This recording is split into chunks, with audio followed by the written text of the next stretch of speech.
Question number 11 is moment of inertia of a uniform rod of length 2L with mass 2m about an axis through center inclined at an angle 30 degree with the length of the rod. Now see, this is the axis. The rod is inclined this way and angle is given 30 degree with the axis.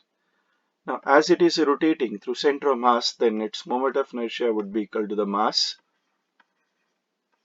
which is 2m, into length ml square by 12 into sine square the angle, and which angle is given 30 degree. Now this become 2 into 2 into 2 into ml square divided by 12 into sine 30 is half, so this become 1 by 4. So cancel. So this become ml square by 6. Answer. And let's look at the options. Then the third option is ml square by 6. So answer to this question is 3. The question number 12 is the magnitude of the potential energy per unit mass of an object at the surface of the earth is given to E. Then the escape velocity of the object is. Now dear students, this is the object on the surface of the earth. So this object will have the potential energy, and to make it escape, its total mechanical energy should be 0. That means the potential energy with this body at this point and the kinetic energy given to it, and that should be equal to 0. So U should be equal to half of m into VE square.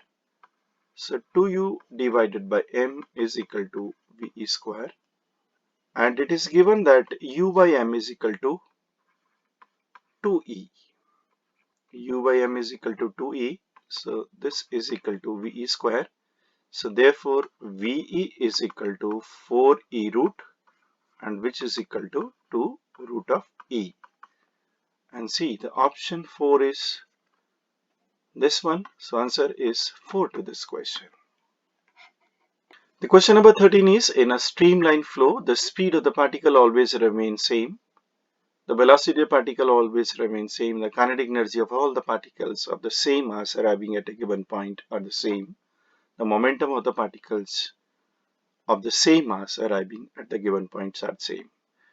Now see, in the streamline motion, it is possible that the cross section is varying. But remember, at one cross section, one particle crosses and its predecessor or its successor crosses the same point with the same velocity. If the masses are same, so they would definitely have the same momentum.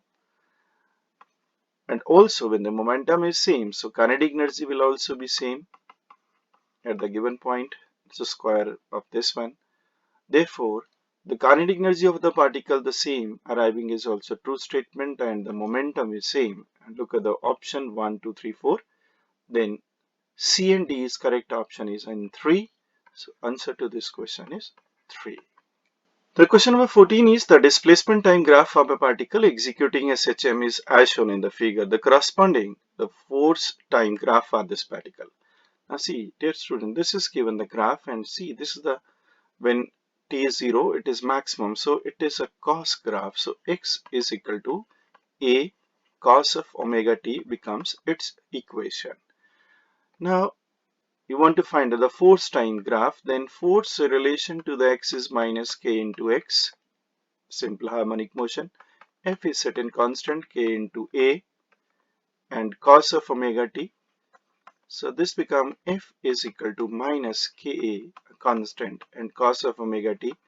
Therefore, this is the cos graph with negative, mean just the mirror image of this graph, and mirror image of this graph is the graph second. This is a minus cos graph. So answer to this question is the second option. Question number 15 is a standing wave is represented by a sine of 50t cos of 0.02 x, where y and a are measured in millimeter and t in second and x is in meter. This is angular wave number and this is x, and angular wave number is 0.02. The speed of each wave is, you have to find the speed of each wave. The speed of the wave is equal to n lambda, which is equal to omega by k. And from the given equation, this is your omega, which is 50. And what is k? Angular wave number is 0.02. And this is in meter, and this would be meter per second. So 50 divided by 2 multiplied by 100. So this becomes 2500 meter per second. And in term of kilometer, this becomes 2.5 kilometer per second. And your first option is 2.5 kilometer per second. So answer is 1 to this question.